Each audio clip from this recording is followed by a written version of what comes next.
Good morning పిల్లలు. ఇప్పుడు మనము భిన్నాల గురించి నేర్చుకుందాం.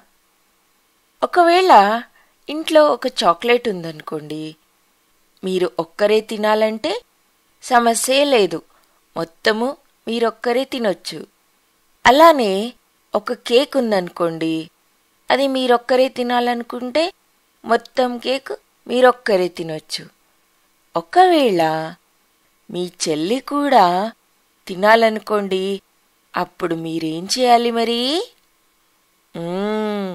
ఆ చాక్లెట్ని పంచుకోవాలి. అయితే ఆ చాక్లెట్ని ఎలా పంచుకోవాలో చూద్దామా? ఇద్దరున్నారు కాబట్టి దాన్ని 2 భాగాలు చేయాలి. 2 భాగాలు చేస్తే ఇక్కడ చూడండి ఏమైంది? ఒక చిన్న భాగమైంది, ఒకటి పెద్ద భాగమైంది. ఇది చాక్లెట్ కాబట్టి ఎవ్వరు చిన్న భాగాన్ని ఇష్టపడరు కదా. మీకు కూడా పెద్ద భాగమే కావాలి, చెల్లికి కూడా పెద్ద భాగమే కావాలి. కాబట్టి మనం ఈ చాక్లెట్ని 2 సమాన భాగాలుగా చేద్దాం, సరేనా? ఇప్పుడు చూడండి, అలా సమాన భాగాలుగా చేసినప్పుడు గొడవే ఉండదు. అయితే మొత్తం చాక్లెట్ని తీసుకొని 2 సమాన భాగాలుగా చేశాం. అప్పుడు 2 భాగాలు సమానంగా ఉంటే దాన్నేమంటాము? సగము అని అంటాము. మనం ఒక వస్తువుని 2 సమాన భాగాలుగా చేసినప్పుడు ప్రతి భాగాన్ని మనము సగము అని అంటాము. అయితే ఇక్కడ ఒక చాక్లెట్ని 2 సమాన భాగాలుగా చేశాము. అయితే దాన్ని ఎలా రాయాలి? 1/2. ఎందుకంటే మనం 1ని 2 సమాన భాగాలుగా చేశాం కాబట్టి దాన్ని 1/2 అని అంటాము. అయితే చాక్లెట్ని 2 సమాన భాగాలుగా చేయడానికి ఇదొకటే విధమా, లేకపోతే ఇంకో విధంగా కూడా చేయవచ్చా? దానికి వేరే విధాలు కూడా ఉన్నాయి. ఇప్పుడు మనము చాక్లెట్ని నిలువుగా 2 భాగాలు చేశాము. ఇప్పుడు మనం దాన్ని అడ్డంగా కూడా 2 భాగాలుగా చేయవచ్చు. ఇక్కడ చూడండి, ఇక్కడ మనం చాక్లెట్ని అడ్డంగా 2 సమాన భాగాలుగా చేశాము. ఇవి కూడా సమానంగా ఉన్నాయి కాబట్టి ఇది సగభాగము, ఇది సగభాగము. మనము కథలో చూశాం కదా, మోటు కేక్ని సమాన భాగాలుగా విభజించలేదు. ఎలా చేశాడో చూడండి. అవి 2 సగభాగాలు కూడా కాదు, ఎందుకంటే అవి సమానంగా లేవు. అయితే 2 భాగాలు సమానంగా ఉన్నప్పుడే మనం దాన్ని సగభాగము అని అంటాము. అర్థమైందా పిల్లలు? ఒకవేళ ఈ ఇద్దరు కవలలు కేక్ని సమానంగా పంచుకుంటే, అంటే సమాన భాగాలుగా చేసినప్పుడే దాన్ని మనము సగభాగము అని అంటాము. అలా సమానంగా చేసినప్పుడు గొడవే ఉండదు, ఇద్దరు సరిగ్గా తినవచ్చు కదా. అయితే మనం కేవలము దీర్ఘచతురస్రాకారము లేదా వృత్తాకారాన్నే సగభాగాలుగా చేయొచ్చా? లేదు, మనము వేరే అన్ని రకాలైన ఆకారాలను సగభాగంగా చేయొచ్చు. కేవలం ఏమిటంటే 2 భాగాలు సమానంగా ఉండాలి. ఒకవేళ 3 పిల్లలున్నారనుకోండి, అప్పుడు మరి చాక్లెట్ని పంచడం ఎలా? సమస్యేం కాదు.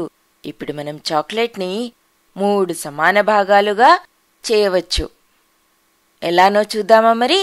ఇక్కడ చూడండి, మనం చాక్లెట్ని 3 సమాన భాగాలుగా చేసాం కదా. అయితే ఇప్పుడు దాన్ని ఎలా సూచిస్తాము? మనం ఒక చాక్లెట్ని ఎన్ని భాగాలు చేశాము? 3 భాగాలు. అయితే 1/3, 1/3, 1/3. ఇది 1వ భాగము, 2వ భాగము, మూడవ భాగం కదా. ఇలా మనము ఒక చాక్లెట్ని 3 సమాన భాగాలుగా కూడా చేయవచ్చు. అప్పుడు ఒక్కొక్కరికి ఎంత వస్తుంది? ఒక్కొక్కరికి 3వ వంతు వస్తుంది. అలానే కేక్ని కూడా 3 సమాన భాగాలుగా చేస్తే అప్పుడు 2 కవలలు చీను మరియు మీను ఇంకా మోటు కూడా సమానంగా తినవచ్చు కదా. అప్పుడు ఏ గొడవలు ఉండవు. ఇప్పుడు చీను, మీను మరియు మోటుకి ఎంత భాగం లభించింది? ఒక్కొక్కరికి కేక్లో 3వ భాగం లభించింది. ఇప్పుడు అందరూ హ్యాపీగా తింటున్నారు కదా. ఇప్పుడు మనము ఈ 3 భాగాలను ఒక దగ్గర చేరిస్తే ఏమవుతుంది? ఒక పూర్తి కేక్ తయారవుతుంది. ఇప్పుడు మనము ఇంకో ఉదాహరణ చూద్దాం. ఇప్పుడు మనం చాక్లెట్ని నలుగురి మధ్యన సమానంగా పంచాలంటే ఏం చేయాలి? మనం పంచవచ్చా? పంచవచ్చు. ఇక్కడ చూడండి ఎలా పంచాలో. ఆ చాక్లెట్ని 4 సమాన భాగాలుగా చెయ్యాలి. 4 సమాన భాగాలనగా ఒక్కొక్కరికి చాక్లెట్లో 4వ వంతు వస్తుంది. దీన్ని మనం ఎలా రాస్తామో 1/4 అనగా మొదటి 4వ వంతు, రెండవ 4వ వంతు, మూడవ 4వ వంతు, 4వ 4వ వంతు కదా. అయితే ఒక్కొక్కరికి 4వ వంతు వచ్చింది. మనం దీన్ని ఎలా సూచిస్తామో 1/4. అయితే ఇప్పుడు అందరికీ సమానంగా చాక్లెట్ వచ్చింది. అలానే కేక్ని కూడా 4 సమాన భాగాలుగా విభజించామనుకోండి, అప్పుడు నలుగురికి పంచవచ్చు కదా. నలుగురనగా ఎవరెవరబ్బా? చీనుకి 4వ వంతు, మీనుకి 4వ వంతు, మోటుకి 4వ వంతు, మరి ఇంకో వంతు ఎవరికి? మర్చిపోయారు కదా. మరి వాళ్ళమ్మ కేక్ని తయారు చేసింది కదా, మరి వాళ్ళమ్మకి కూడా కేక్ ఇవ్వాలి కదా. ఇప్పుడు మనము ఇప్పటి వరకు భాగాలను గురించి తెలుసుకున్న దాన్ని మళ్ళీ ఒకసారి చూద్దాం. ఇక్కడ చూడండి ఈ వృత్తాకారాన్ని. ఈ మొత్తం వృత్తాకారంలో ఒక భాగము రంగు నింపింది. అయితే ఇక్కడ ఎన్ని భాగాలున్నాయి? 4 సమాన భాగాలు ఉన్నాయి. 4 సమాన భాగాలని ఒక దగ్గర చేరిస్తే అప్పుడు ఒక వృత్తం అవుతుంది. అయితే మనం దీన్ని ఏమంటాము? 4వ వంతు అనగా దీన్ని మనము 4వ వంతు లేదా పావు అని అంటాము. అర్థమైందా పిల్లలు? ఇక్కడ 2 4 వంతులున్నాయి అనగా ఎంత అవుతుందో చూడండి. 2/4. 2 4 వంతులనగా ఎంతకు సమానము? సగానికి సమానము. అనగా 2/4 ఎంతకు సమానము? 1/2కి సమానము. ఇక్కడ 3 భాగాలు రంగు వేయబడి ఉన్నాయి.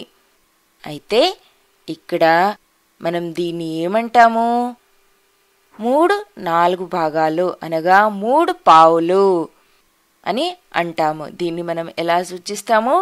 3/4. ఇక్కడ వృత్తంలో 3 సమాన భాగాలున్నాయి. అయితే 2 భాగాలు రంగు వేయబడి ఉన్నాయి. అప్పుడు మనము దీన్ని ఏమంటాము? 2 3 వంతుల భాగాలు అని అంటాము. అయితే ఇప్పుడు మనం ఏం నేర్చుకున్నాము? ఒక వస్తువుని సమాన భాగాలుగా ఎలా చేయాలో నేర్చుకున్నాం. దీన్ని మనము ఏమంటాము? దీన్నే మనము భిన్నాలు అని అంటాము. ఇప్పటికీ ఇంతే. బాయ్ బాయ్ పిల్లలు.